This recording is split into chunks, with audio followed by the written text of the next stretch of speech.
The 70 square meter house, on demand, a house priced like a studio apartment. As for the interior, let me show you. There's a place for shoes, jackets, a spacious wardrobe, then a large hallway where we have a TV, a dresser, books, and plants.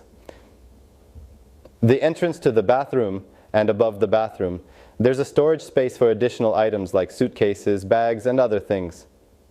Here, we have a large living room with a kitchen in the shape of the letter L, which even includes an oven and a built-in microwave. Hey, see how high it is here? Almost 4 meters in height, something you won't experience in an apartment.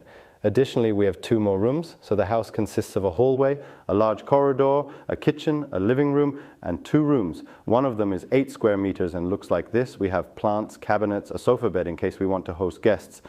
And here's the bedroom, which also has direct access to the terrace. Let me know how you like it and see you in the next episode. Bye.